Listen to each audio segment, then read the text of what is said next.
Hermanos míos, no os hagáis maestros muchos de vosotros, sabiendo que recibiremos mayor condenación. Porque todos ofendemos muchas veces. Si alguno no ofende en palabra, este es varón perfecto, capaz también de refrenar todo el cuerpo. He aquí nosotros ponemos freno en la boca de los caballos para que nos obedezcan, y dirigimos así todo su cuerpo. Mirad también las naves, aunque tan grandes, y llevadas de impetuosos vientos, son gobernadas con un muy pequeño timón por donde el que las gobierna quiere. Así también la lengua es un miembro pequeño, pero se jacta de grandes cosas. He aquí, cuán grande bosque enciende un pequeño fuego y la lengua es un fuego, un mundo de maldad. La lengua está puesta entre nuestros miembros, y contamina todo el cuerpo, e inflama la rueda de la creación, y ella misma es inflamada por el infierno.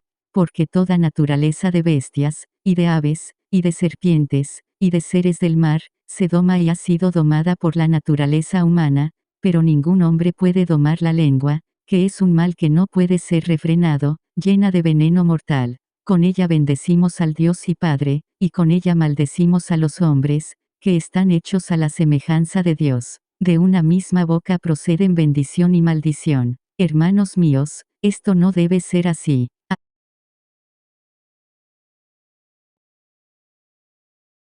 La lengua es el tema, que es un órgano muy pequeño que así como el cerillo enciende un cerillito pequeñito, una chispita, o a veces que hay gente que va fumando y avienta un cigarro y lo avienta a un lugar seco o a un bosque y se prende, se enciende y se quema todo el bosque, o el cerillito que cayó ahí y pues nada más humeaba, pero pues no se daban cuenta de que se quedaba prendido y prendió todo el bosque.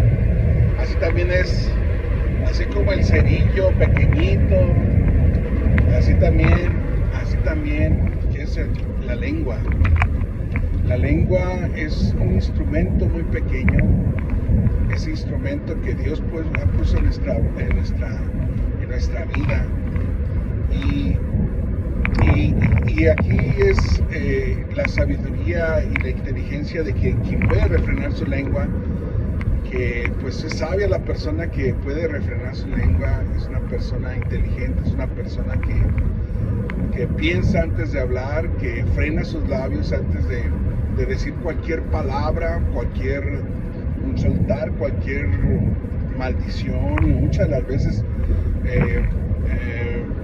bendiciendo, porque había gente, profetas, que decían que eran profetas de Dios y decían Jehová dijo, y empezaban a bendecir a los reyes y a decir que les iba a ir muy bien cuando salieran en contra de sus enemigos, etc.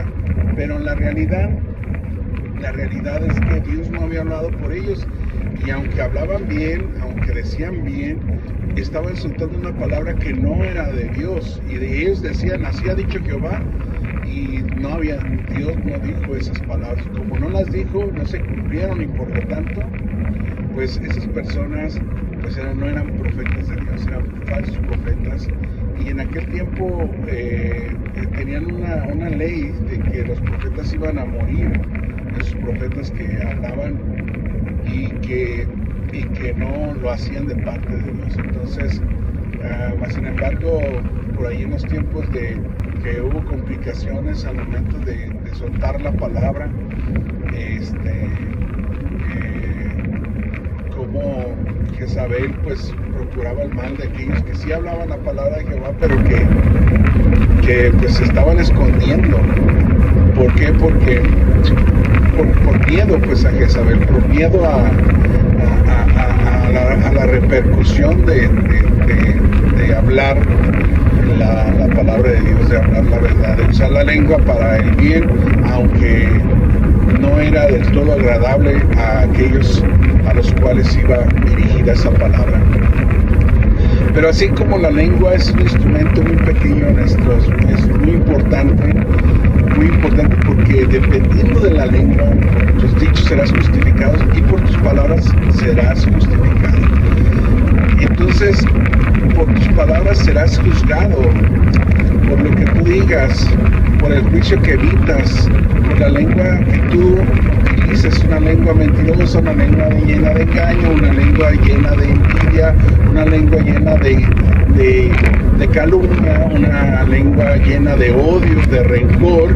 No pueden hablar correctamente, porque toda la palabra que sale apresurada de su boca, pues es una palabra para la lengua venenosa que quiere dañar a aquellos que escuchen esas palabras que quiere soltar. ¿Por qué? Porque esa lengua no tiene un freno, esa lengua no se le para, esa lengua sigue hablando, sigue calumniando, sigue mintiendo, sigue engañando, sigue odiando, sigue deseando hasta lo que no. Entonces, en realidad, cuando te dejas dominar por tu lengua, cuando te dejas dominar por lo que va a salir, dice que el hombre bueno del buen tesoro de su corazón saca buenas cosas, y el hombre malo del mal tesoro de su corazón saca cosas malas. Entonces, la lengua ese es instrumento para hablar las cosas buenas de Dios, para alabar a Dios, para glorificar a Dios, ese es el propósito de la lengua, una lengua que glorifica a Dios, una lengua que alaba a Dios, una lengua que testifica de Dios, una lengua que habla verdad, una lengua que no calumnia, una lengua que no habla mentira, que no habla engaño, que no defrauda a nadie, una lengua que son las lenguas que Cristo quiere que hablemos. Hablaremos nuevas lenguas, las lenguas que van regidas por el temor de Dios, por la autoridad de Dios, por la enseñanza de Dios, que está frenada con ese freno que es la palabra de Dios, y que la persona que conoce la palabra de Dios pues frena sus palabras. Si la blanda respuesta mitiga la ira, entonces como se acuerda de esto, pues suelta la palabra para mitigar la ira, para no hablar de una manera áspera, de una manera incorrecta, de una manera dañina, porque muchas las veces hay palabras que hieren, hay palabras que son como golpes de espada, y hay palabras que llegan y hieren a las personas, hay palabras que desmenuzan a las personas. Por lo tanto, tenemos que cuidar. Dice que no todo conviene, o sea, a veces hay palabras que son necesarias para la necesaria edificación, pero cuando dice ni aún se nombra entre vosotros, dice, porque corresponde a santos. O sea que hay cosas que no se deben de nombrar entre nosotros los santos, hay cosas que ni siquiera aún se nombran, es decir, que aún ni siquiera se comenten. No, hay cosas que no tienes que comentarlas a las personas, no necesariamente tienes que decirlas, aunque sean verdades, aunque sea lo que sea, no toda la información tienes que darla. Y bueno, cuando son verdades, y que esas verdades pueden repercutir en tu familia, en tu hogar, con tus hijos, con tu cónyuge, con tu esposo, con tu esposa, esas palabras son las que deben de refrenar. ¿Por qué? Porque aunque tu corazón, la palabra de Dios te dice, refrena tu lengua, porque así conviene. Aunque tu corazón sienta la injusticia, aunque tu corazón sienta que no tiene razón la persona o las personas, aunque sienta que tu juicio que tú vas a emitir es correcto, y por eso dice ahí, no seas sabio en tu propia opinión, no seas maestro. O sea, hay aquellos que se creen maestros, que pueden enseñar y que no refrenan sus lenguas. ¿Por qué? Porque muchas veces la gente quiere enseñar bajo una óptica, una postura donde él se ve beneficiado en esa postura, pero no en lo equitativo y lo justo de Dios. Siempre va a haber verdades que para él son verdades y que las tiene que decir, que al cabo que son verdades, pero dañan. Bueno, la verdad, en una relación disfrazada, esa verdad está disfrazada de verdad, pero el fin, o sea, esa palabra, más bien esa palabra, no la verdad, sino esa palabra disfrazada de verdad, lleva un fin dañino, de humillar, de ofender, de hacer sentir mal a alguien, de destruir la vida de alguien.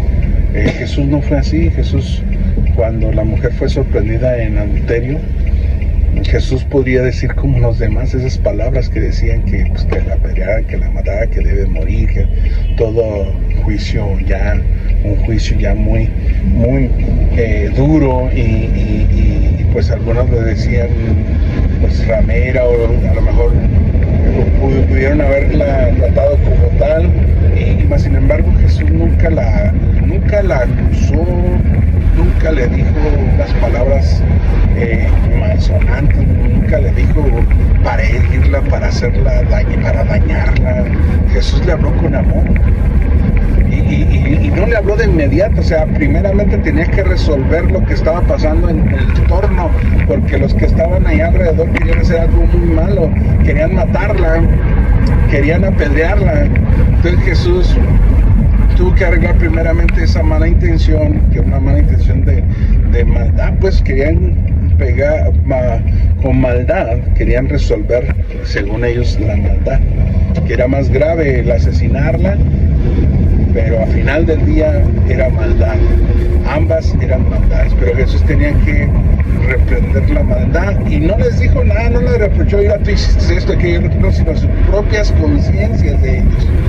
Dice que cuando Jesús se puso a escribir en tierra, cada uno se levantó y se fue, porque querían de que Jesús dijera, pues que dijera que pues, ella fue sorprendida en adulterio, y pues que deberían de apedrearla. Pero Jesús dice que escribió en tierra, dice que cada uno se acordaba de sus pecados, de sus errores, y se iban, y no había, y nada más unas palabras que dijo Jesús, que esté limpio de pecado, que arroje la primera piedra. Entonces todos, sacudidos por su conciencia, acusados por sus propias conciencias, pues se fueron y la dejaron ahí a la mujer. Esta es una enseñanza muy clara de cómo refrenar nuestra lengua, de cuándo debemos de hablar la verdad y cómo hablarla, y hay formas de hablarla, y Jesús utilizó la mejor